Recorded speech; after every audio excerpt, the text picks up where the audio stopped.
Tout est parti des difficultés administratives rencontrées par une ONG française pour détaxer au Bénin du matériel collecté en France au profit des enfants défavorisés de Nati Tengu.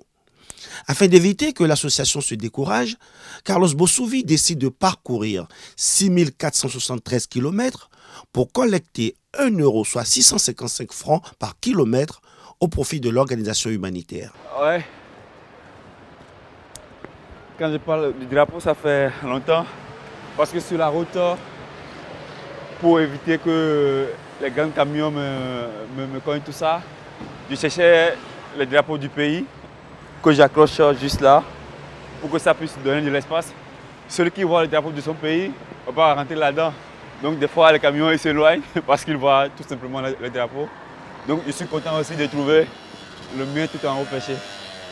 Après avoir traversé le Bénin, le Burkina Faso, le Mali, la Mauritanie et le Maroc, Carlos gagne la France 3 mois plus tard avec comme terminus Jarcieux près de Lyon, siège de l'association Jarnati. Mardi dernier, il décide de traverser Paris sur 10 km pour se rendre à la Maison du Bénin. Oui, monsieur Carlos Bossouvi.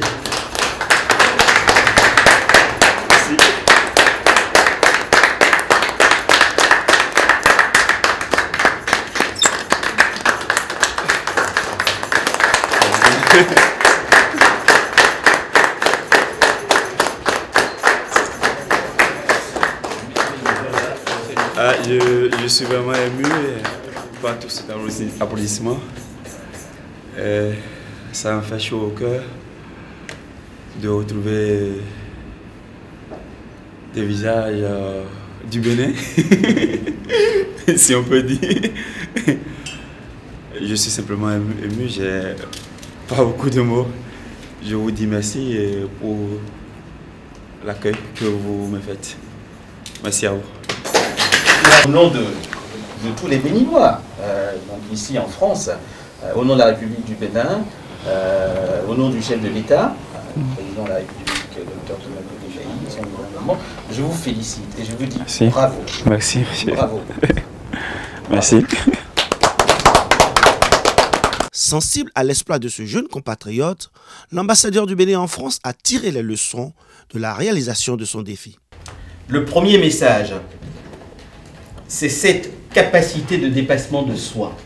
D'aucuns pourraient le considérer comme un exploit gratuit, mais c'est un message qui, au-delà de la personne de celui qui l'a réalisé, traduit que l'être humain peut, lorsqu'il le souhaite, lorsqu'il a un objectif, lorsqu'il se fixe des défis, avec méthode, organisation, et surtout en mobilisant tous les partenariats utiles et nécessaires et efficaces, peut atteindre les objectifs les plus compliqués. Jules Armand Aniambossou a également mis l'accent sur l'importance pour la jeunesse de se battre et de pouvoir se dépasser afin de s'épanouir, ainsi que sur la place des associations humanitaires, des élus locaux et des collectivités décentralisées dans la promotion de la coopération entre la France et le Bénin.